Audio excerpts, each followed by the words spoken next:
사도행전 6장 1절부터 8절. 그들이 모였을 때에 예수께 여쭈어 이르되 주께서 이스라엘 나라를 회복하신 이때니까 하니 이르시되 때와 시기는 아버지께서 자기의 권한에 두셨으니 너희가 알 바 아니오. 오직 성령이 너희에게 임하시면 너희가 권능을 받고 예루살렘과 온 유대와 사마리아와 땅끝까지 이르러 내 증인이 되리라 하시니라. 아멘. 9살 때 한 여인을 보고 그 여인의 아름다움에 푹 빠져서 그 여인이 죽을 때까지 마음에 동정을 가지고 연민하면서 살았던 젊은이가 있습니다. 안타깝게도 자기가 그토록 사랑했고 마음에 두었던 여인과 결혼하지 못하고 다른 여인과 결혼을 했는데 그 여인은 자기가 사랑했던 여인, 마음에 두었던 여인은 24살에 세상을 떠났습니다. 그것을 보고 그 젊은이가 마음에 큰 충격을 받고 시련에 빠져서 자기의 인생을 번민하다가 정치에 뛰어들면 그거를 잊어버리고 새로운 세상을 살 수 있을까 생각하고 정치에 입문을 했습니다. 그래서 정치에서 높은 지위에까지도 올라갔습니다.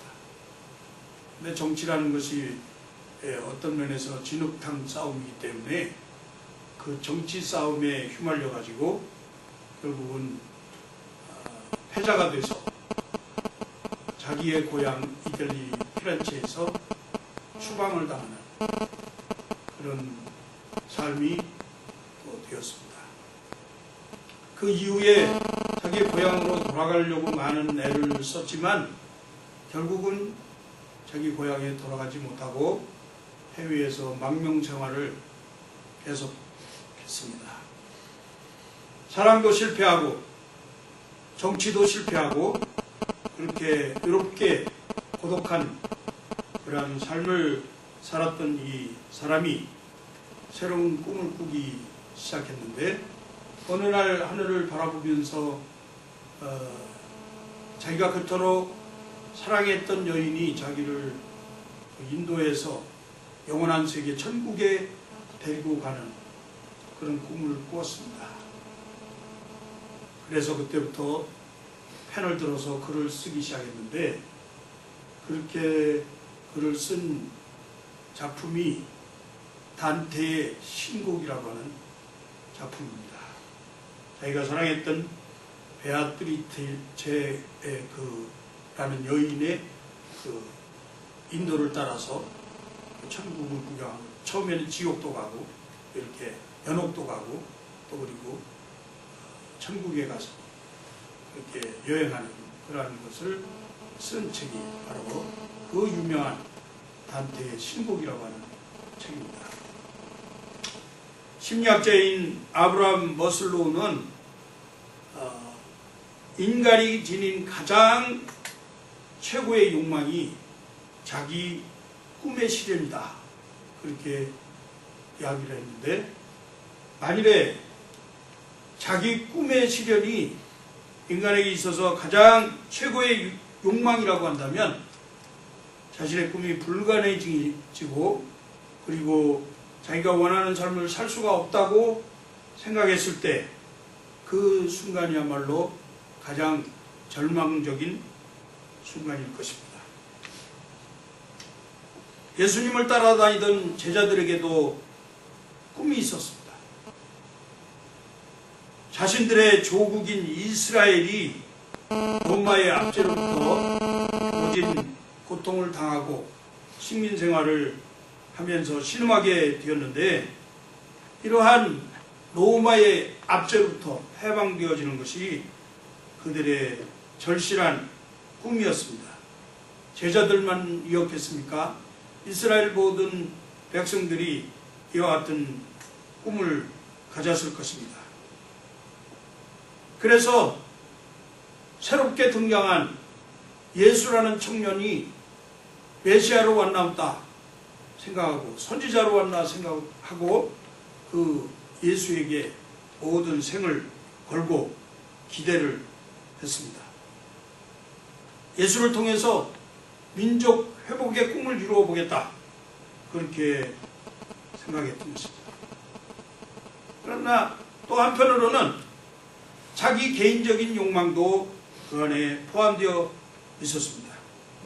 제자들이 나중에 예수가 왕이 되고 이 예수로 인해서 민족이 해방되어진다고 하면 그때 가서 권좌에 앉아서 나도 예수님과 함께 이스라엘을 통치하는 그러한 높은 한 자리를 차지할 수 있겠구나 하는 이런 개인적인 욕망이 그들에게 있었습니다. 그런데 어느 날 갑자기 자기들이 기대했던 그야말로 꿈이었던 그 예수님이 그들로부터 허망하게 십자가에서 달려 죽게 됩니다. 예수님께서 십자가에 달려 죽으셨던 날, 제자들이 자신들이 가졌던 꿈이 산산이 조각나버리기 때문에 절망하고 그들은 335 짝을 지어서 과거의 삶으로, 자신들의 고향으로 그렇게 다 뿔뿔이 흩어졌습니다. 그들은 모든 것이 끝났다고 그렇게 생각했습니다. 저마다 자신의 과거의 삶으로 돌아가서 이제는 희망도 없이 절망적인 그러한 삶을 살게 되었습니다. 이제까지 모든 것을 다 버리고 예수를 쫓았는데 그 모든 꿈이 다 사라진 것입니다. 그런데 이들에게 놀라운 소식이 전해졌어요. 예수가 다시 사셨다, 부활하셨다, 그런 소문이 들려왔습니다. 그래서 그 제자들이 다시 살아나신 예수님을 만나기 위해서 모여들었고, 그리고 그들은 정말로 다시 살아나신 예수님을 친히 만나보는 이러한 체험을 하게 됩니다. 그래서 그들에게 다시금 희망이 생겨났어요. 오늘날 지금 우리 가운데에도, 이 세상에서 살아가는 우리 성도님들 가운데에도 역시 꿈이 있을 줄로 압니다. 우리가 꾸는 꿈은 과연 무엇입니까? 정계에 입문해서 권좌를 한번 차지하고 권세를 누려보겠다, 그런 꿈을 갖고 계십니까? 나 잘 살아야지, 더 많이 소유해야지, 우리의 자식들, 자손들, 집안들이 번성하고 융성해야지, 더 큰 차, 더 좋은 집에서 한번 살아봐야지, 세상 일락을 즐기면서 지금까지 못 누렸던 기쁨과 행복을 누리면서 한번 살아봐야지, 그런 꿈을 꾸고 계십니까? 만일에 그렇다고 하면 오순절 성령 강림 이전에 제자들이 가졌던 그 꿈과 그 부와 욕망에 사로잡혀 있던 그 꿈과 무엇이 다르겠습니까? 우리들이 함께 한 이불 속에서 잠을 자도 꿈이 다릅니다. 그래서 동상이몽이라 하는 말이 있죠. 오늘 본문 3절 말씀해 보니까 이런 말씀이 있습니다. 해 받으신 후에 또한 저희에게 확실한 많은 증거로 친히 사심을 나타내사 40일 동안 저희에게 보이시며 하나님 나라의 일을 말씀하시니라. 6절 말씀에서는 그들이 모였을 때에 예수께 여쭈어 이르되 주께서 이스라엘 나라를 회복하심이 지금입니까? 하는 말씀이 있습니다. 이 말씀은 제자들의 관심과 예수님의 관심이 다르다 하는 것을 보여주는 말씀입니다. 제자들은 부활하신 주님을 만났음에도 불구하고 아직까지도 이 땅의 일들에만 집착했습니다. 예수님의 부활을 목격하고 십자가에 못 박힌 그 손과 그 발의 못자국을 만져보고 옆구리의 창자국을 만져보고서도 아직도 지역적인 이 세상 나라, 혈통적이고 민족적인 그러한 나라의 독립, 그리고 자기들의 권세, 이런 거에만 아직도 관심이 있었습니다. 제자들 생각에는 예수님은 분명히 정치적인 메시아로 이스라엘을 압박과 그 소름 가운데서 해방시켜 줄 뿐이다, 그렇게 생각을 하고 있었을 것입니다. 왜냐하면 죽었던 사람이 다시 살아났으니까. 이런 놀라운 일을 행하시는 분이라면 반드시 우리나라를 회복시키실 것이다, 더 좋은 나라로 발전시켜 줄 수 있을 것이다, 그렇게 생각했을 것입니다. 착각이죠. 그때 예수님께서 7절 8절 말씀에 이렇게 말씀합니다. 이르시되 때와 시기는 아버지께서 자기의 권한에 두셨으니 너희가 알 바 아니요, 그러나 오직 성령이 너희에게 임하시면 너희가 권능을 받고 예루살렘과 온 유대와 사마리아와 땅끝까지 이르러 내 증인이 되리라. 동문서답의 말씀이죠. 이스라엘 나라의 독립과 회복은 하나님께서 계획하신 때, 하나님께서 정하신 날에 하나님이 알아서 하실 일이니까 너희들은 그 때와 날짜에 관심 두지 말고 너희들이 진정으로 관심을 갖고 있어야 할 중요한 일은 오직 성령이 임하시면 권능을 받는 것이다. 그리고 십자가의 죽음을 통해서 세우고자 하는 이 하나님의 나라, 앞으로 내가 통치할 나의 왕국 확장을 위해서 땅끝까지 복음을 전하는 것에 관심을 가져라, 그렇게 말씀하고 있는 것입니다. 주님은 꿈을 잃어버린 사람들에게 부활로 찾아오십니다. 그들에게 새로운 희망이 생긴 것이에요. 부활하신 주님을 만난 제자들은 개인적 욕망과 꿈을 포기하고 예수님의 꿈에 초점을 맞추게 되었습니다. 예수님의 꿈은 하나님 나라, 하나님의 나라 성취가 사람의 능력과 의지에 있지 아니하고 오직 하나님의 권한에 달려있는데, 그 하나님의 나라가 이루어지는 것이 예수님의 관심이었고 꿈이었기 때문에 그 꿈에 초점을 맞추기 위해서 제자들에게 이와 같이 말씀하십니다. 여러분, 우리가 오늘 이 말씀을 통해서 깊이 생각하고 살펴보아야 할 것은, 첫째로 우리가 새로운 꿈을 품기 위해서는 우리 영혼과 우리 개인의 삶에, 그리고 사회와 교회에 하나님의 권능인 성령이 충만해야 한다 하는 것입니다. 성령은 하나님의 약속입니다. 하나님의 선물입니다. 예수님을 대신해서 하늘로부터 하나님의 자녀들을 권고하고 보호하고 위로하기 위해서 보내실 다른 보혜사 성령, 하나님의 약속입니다. 보혜사라는 말은 위로자다, 상담자다, 대변자다, 그런 의미가 있죠. 보호자다, 그런 뜻도 있습니다. 사도행전 1장 4절 말씀에 보니까 사도와 함께 모이사 그들에게 분부하여 이르시되 예루살렘을 떠나지 말고 내게서 들은 바 아버지께서 약속하신 것을 기다리라. 우리말 성경은 약속하신 것을 기다리라 그렇게 말했는데 NIV 성경에서는 gift, 선물이라 그렇게 표현하고 있습니다. 에스겔 36장 26절에 보니까 또 새 영을 너희 속에 두고 새 마음을 너희에게 주되 너희 육신에게 굳은 마음을 제하고 부드러운 마음을 줄 것이며 또 내 신을 너희 속에 두어 너희로 내 율례를 행하게 하리니 너희가 내 규례를 지켜 행할지라.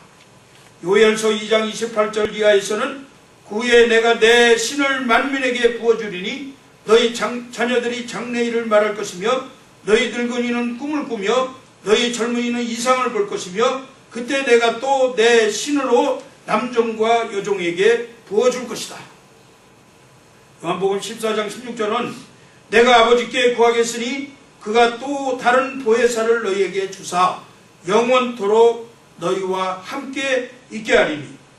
요한복음 16장 7절 말씀은 그러나 내가 너희에게 실상을 말하노니 내가 떠나가는 것이 너희에게 유익이라. 내가 떠나가지 아니하면 보혜사가 너희에게로 오시지 아니할 것이요 가면 내가 그를 너희에게 보내리라. 그렇게 예수님께서 말씀하셨습니다. 성령은 단순한 어떤 지적 대상이 아닙니다. 신앙의 어떤 관념이 아닙니다. 성령은 무당들이 말하는 신내림 같은 것이 아닙니다. 성령은 하나님으로서 하나님의 거룩한 영으로 인격입니다. 위로자요, 상담자요, 대변자요, 보호자가 되시는 분입니다. 십자가의 죽은 권세를 이기시고 살아나셔서 우리 안에 내주하시는 그리스도의 영이십니다. 우리의 삶을 지도하시고 보호하시고 격려하시는 하나님의 영이십니다. 그러므로 성령은 하나님의 권세입니다. 하나님의 능력입니다. 하나님이 우리와 함께 세상 끝날까지 영원토록 함께 하시는 것입니다. 성령은 사모하는 모든 사람들에게 거룩한 꿈을 주십니다. 성령이 임하면 모든 사람들이 거룩한 꿈을 꾸게 되는데 성령은 우리를 과거에 머물러 있지 않게 하고 우리에게 예비된 영광스러운 미래를 향해서 믿음으로 꿈을 갖고 전진해 나가도록 만들어주는 분이 성령이십니다. 성령이 임하면 자녀들이 장래일을 말하게 될 것입니다. 하나님의 메시지는 언제나 미래지향적이기 때문에 그래서 절대로 절망의 과거에 붙잡혀 있지 않게 하고 우리에게 예비된 찬란한 미래로 거룩한 꿈을 꾸면서 전진하게 만들어 주십니다. 자녀들이 늘 내일에 대한 꿈을 이야기하게 되고 그 꿈에 대해서 마음속에서 벅차게 솟아나는 그 감격을 가지고 믿음으로 살아가도록 만들어 주십니다. 성령은 늙은이에게 꿈을 꾸게 해준다고 말씀했습니다. 나이가 들면 이제 꿈이 사라지고 인생을 정리할 단계라고 생각하는데 하나님께서는 다시 늙은이들에게 새로운 꿈을 주십니다. 일어나게 만들어 주시는 분이 성령 하나님이세요. 위대한 하나님의 사람들 살펴보면 노아도 600세에 하나님의 꿈을 이뤘습니다. 또 모세도 80세부터 하나님의 꿈을 가지고 일했습니다. 여러분 아브라함도 75세에 꿈을 가지고 믿음의 자손을 낳았습니다. 85세의 갈렙도 헤브론 산지를 달라고 하나님 앞에 기도했습니다. 그렇습니다. 우리 교회 성도들이 아직도 젊은 청장년 성도들인데 꿈을 간직하시기 바랍니다. 꿈을 키우세요. 새로운 꿈을 간직하시고 꿈을 꾸면 하나님께서 성령으로 기적으로 함께 하실 줄로 믿습니다. 꿈을 꾸는데 돈이 드는 것이 아닙니다. 꿈을 꾸는데 학식이 더 많고 적음에 관계되는 것이 아닙니다. 꿈을 꾸는데 나이가 많고 적고에 상관이 없는 것이에요. 꿈을 꾸는데 세상 권력이 있고 없고 그것이 중요하지 않습니다. 아무런 문제가 되지 않습니다. 성령으로 꿈을 꾸시기 바랍니다. 우리가 거룩한 꿈을 꾸고 그것을 마음으로 믿고 하나님이 성령을 통해서 주시는 그 꿈을 내 생각에 내 영혼에 가득히 채워서 믿음으로 고백하고 성령을 의지하고 나갈 때 놀라운 기적의 역사가 우리 가운데 임하게 될 줄로 믿습니다. 축복이 임하게 될 줄로 믿습니다. 사랑하는 성도 여러분, 저와 같이 이렇게 분명한 성령의 능력으로 새로운 꿈을 간직하게 되시기를 주의 이름으로 축복합니다. 사도행전 1장 8절에서 예수님은 제자들에게 하나님의 나라 확정의 꿈을 갖도록 그렇게 명령하십니다. 그리스도의 증인이 되는 삶을 살아서 제자들의 발이 닿는 모든 곳에 증인들의 모임으로서 교회를 건설할 것을 명령하고 계시는 것입니다. 교회는 그리스도와 같은 꿈을 가진 사람들의 모임입니다. 그리스도의 꿈이 실현되는 모임입니다. 그 속에 우리들이 있는 거예요. 예수 그리스도의 꿈, 하나님의 나라를 이루는 꿈, 교회를 건설하는 꿈은 하나님의 권능을 받아야 하나님의 권능인 성령이 임하심으로 우리에게 주어지는 줄로 믿습니다. 두 번째 생각할 것은 하늘과 땅의 모든 권세를 가지신 하나님께로부터 성령이 임하시면 우리가 권능을 받는다는 것입니다. 권능은 능력입니다. 권능, 헬라어의 두나미스, 이 권능은 다이나마이트라고 그랬습니다. 두나미스, 그 말의 그 다이나마이트의 어원이 두나미스예요. 다이나마이트라는 것은 환경을 변화시키는 거예요. 다이나마이트를 가지고 터뜨리면 그 지역이 완전히 변해버리잖아요. 그 산이 깨지고 그 지형이 달라지는데, 그렇게 환경을 변화시키는 게 바로 다이나마이트, 권능입니다.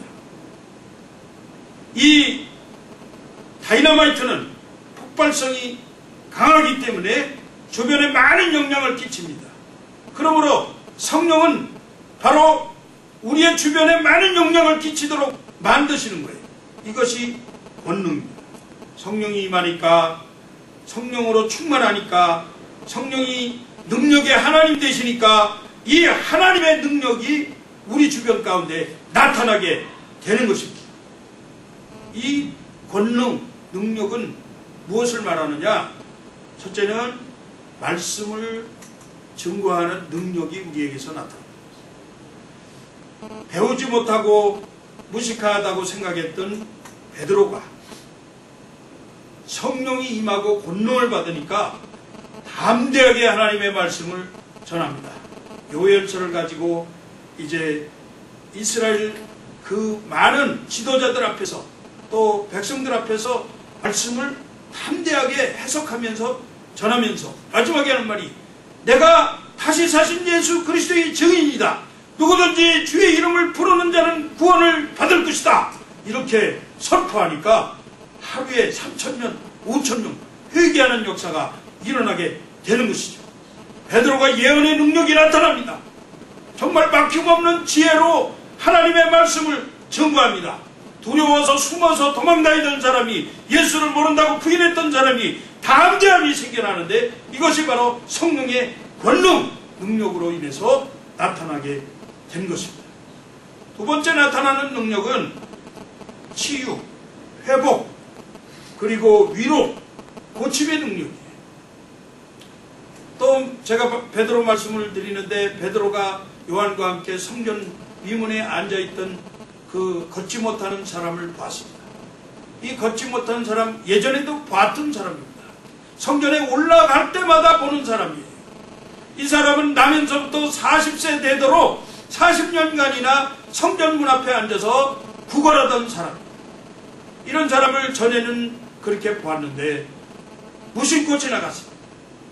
그렇지만 오순절 성령이 임하고 그에게 권능이 임하니까 그를 보는 눈이 달라졌어요. 불쌍하게 보였습니다. 이 사람을 회복시켜야 되겠다는 생각이 들었어요. 그래서 그에게 담대하게 선언합니다. 은과 금은 내게 없지만 나에게 있는 것으로 네게 준다. 나 사는 예수 그리스도의 이름으로 일어나 걸으라! 선언하니까 이 걷지 못한 사람이 다리에 힘을 얻고 일어나서 걸으면서 뛰기도 하고 성전에 들어가면서 하나님을 찬양합니다. 할렐루야! 이렇게 하나님을 찬양하는 이런 모습이 생겨났어요. 여러분, 성령의 권능을 받아야 우리가 치유의 은사를 베풀 수가 있습니다. 성령의 능력을 받아야 우리가 사람들을 위로하고 불쌍히 여기고 회복시키는 그런 일들이 우리 가운데서 일어나게 되는 줄로 믿습니다. 성령의 은혜를 사모하신 것. 세 번째 나타나는 능력은 개인적으로 성령이 우리의 마음 가운데 조명하시고 빛으로 보여주시기 때문에 우리의 허물과 우리의 죄를 깨닫게 됩니다. 그래서 그것을 통회하고 자복하게 됩니다. 이 일로 인해서 우리의 마음이 깨끗해지고 우리의 영혼이 순결해지는 거예요. 하나님의 거룩하심으로 덮여지는 거예요. 성령께서 우리를 덮으십니다. 그래서 우리 심령이 새로워집니다. 우리의 심령이 새로워지면 새로운 사람들이 모여졌기 때문에 교회가 순결하게 됩니다. 초대교회 사도행전 5장의 역사를 한번 보세요. 아나니아와 삽비라가 거짓을 행했지만 하나님께서 교회에 거짓이 자리 잡지 못하도록 그것을 물리치는 것을 우리는 발견하게 됩니다. 하나님이 거룩하신 분이기 때문에 하나님이 계시는 임재하시는 하나님의 교회가 거룩해져야 하기 때문에 자라는 성도들이 다 거룩해져야 하기 때문에 이 성도들로 가득 찬 교회는 순결하게 되고 정화되어지고 거룩해집니다. 여러분, 크리스찬들이 세상에 나가서 삶을 살게 되면 진정한 순결한 사람들, 거룩한 사람들로 가득 찬 이 세상은 정화되어지는 거예요. 사회가 변하게 됩니다. 이러한 능력이 성령 충만한 권능을 받은 사람들에게 일어나기 때문에 성령의 권능이 우리에게 있어야 됩니다. 네 번째 능력은 긍휼과 자비와 용서의 능력이 나타나게 됩니다. 성령 충만한 사람은 정말 자기와는 관계없이 억울한 누명을 쓰고 괜히 이유 없이 사람들에게 오해를 받고 그런다 할지라도 심지어는 예수님을 전하다가 돌에 맞는 그런 일이 생긴다 할지라도 스데반처럼 저들의 죄를 용서하여 주십시오. 저들이 하는 것을 알지 못합니다. 이렇게 예수님처럼 예수를 닮아가는 삶으로 다른 사람들을 용서하고 이해하고 관용하고 긍휼을 베푸는 그런 사람들로 변화되어지게 되는 줄로 믿습니다. 성령을 받으시기 바랍니다. 우리 그레이스 라이프 한인교회 모든 성도들은 예수를 닮은 제자답게 성령이 충만해서 말씀을 담대하게 전하는 능력, 그리고 치유와 회복의 능력, 그리고 순결의 능력, 그리고 다른 사람들을 이해하고 긍휼히 여기고 그리고 관용하고 용서하는 그러한 능력이 10년 가운데 우리의 삶 가운데에서 계속해서 솟아나기를 주의 이름으로 축복합니다. 아멘. 마지막으로 우리가 생각할 것은 성령이 임하고 권능을 받으면 자연적으로 우리는 부활하신 예수 그리스도의 증인이 되어지는 것입니다. 증인은 어떤 사건을 직접 보고 체험하고 경험한 사람만이 증인이 될 수가 있는 거예요. 사도행전의 사도들은 예수님의 삶의 증인이 되었던 사람입니다. 3년 반 동안이나 예수님과 동고동락하면서 그리스도의 고난과 그리스도의 십자가 죽음과 그리스도의 부활과 그리스도의 승천과 그리스도의 재림에 대해서 확실하게 배우고 깨닫고 체험하고 인정했던 그런 사람들. 그렇기 때문에 누구보다도 예수님을 잘 아는 사람들. 오늘 사도행전 1장 8절 말씀이 초대교회 사도들에게 주신 말씀이지만 오늘날 우리에게도 동일한 성령께서 우리에게 지금 말씀하고 계시는 줄로 믿습니다. 오늘 이 시대에 사는 우리 성도들에게 증인이 되는 삶을 살라고 말씀하십니다. 우리가 예수를 뵙고 체험하고 예수를 만난 뒤로 그분과 함께 동고동락하면서 누렸던 행복한 이런 사실들을 다른 사람들에게 증언하라. 그렇게 우리에게 말씀하고 계시는 줄로 믿습니다. 여러분, 모든 경험을 나누시기 바랍니다. 예수님 때문에 얻었던 행복한 일들, 예수님으로 인해서 받았던 고난, 예수님 때문에 울어야 했던 일들, 이런 것들도 다 우리의 감정을 통해서 다른 사람들에게 증거가 되어질 때 그 속에서 예수님이 증거되는 줄로 믿습니다. 우리가 연약하지만 성령께서 도우실 것입니다. 성령이 우리에게 임하시면 함께 증거해 주신다고 말씀했습니다. 요한복음 15장 26절에 보니까 내가 아버지께로부터 너에게 보낼 보혜사 곧 아버지께서 나오시는 진리의 성령이 오실 때에 그가 나를 증언할 것이요. 성령께서 예수님을 증언하신다는 말씀이고, 그 다음에 요한복음 14장 26절은 보혜사 곧 아버지께서 내 이름으로 보이실 성령 그가 너희에게 모든 것을 가르치고 내가 너희에게 말한 모든 것을 생각나게 할 것이다. 우리가 잘 몰라도, 지혜가 부족해도 성령께서 그때그때 필요할 때 말할 수 있는 그런 지혜를 주시는 거예요. 생각나게 하시는 거예요. 말을 우리에게 입에다가 붙여주는 거예요. 그렇기 때문에 우리 성령을 의지하고 살면 안 되는 거예요. 성령이 우리에게 임하시면 일어나는 변화가 많이 있습니다. 예수를 먼저 시인하게 되고, 그리고 사랑하게 되고, 그리고 용서하게 되고, 인내하게 되고, 나누게 되고, 감사하게 되는 것이죠. 그리고 전도하게 되는 거예요. 성령께서 임하시면 증인의 삶을 살기 때문에 많은 사람들을 주께로 인도하는 그러한 사람들이 되는 것입니다. 여러분, 좋은 곳에 있으면 소문 잘 내잖아요. 여러분, 어느 때든지 다른 사람들에게 자기의 좋은 것 전하는 사람들이 될 때 하나님은 우리와 함께 하시고 성령으로 도와주실 것입니다. 이제 말씀을 뵙습니다. 예수님이 나의 구주가 되면 구원을 받습니다. 구원받은 모든 성도는 성령의 은혜를 목마르게 사모해야 합니다. 그리고 성령이 임하면 권능을 받습니다. 능력 있는 하나님의 자녀로 새로운 꿈을 꾸게 됩니다. 항상 성령의 은혜를 갈급하게 찾고 구하는 것이 성도들의 삶입니다. 그러므로 여러분, 성령을 사모하십시오. 성령 임재와 충만함을 위해서 날마다 기도하시기 바랍니다. 이 초대교회 성도들도 오순절 성령님이 임하시도록 전혀 기도에 힘썼다고 1장 14절 말씀에서 말씀합니다. 성령은 기대하고 사모하는 자들에게 주시는 하나님의 약속하신 선물입니다. 성령의 능력으로 말하고 행할 때 모든 치유와 회복이 개인과 교회 가운데 일어나는 것입니다.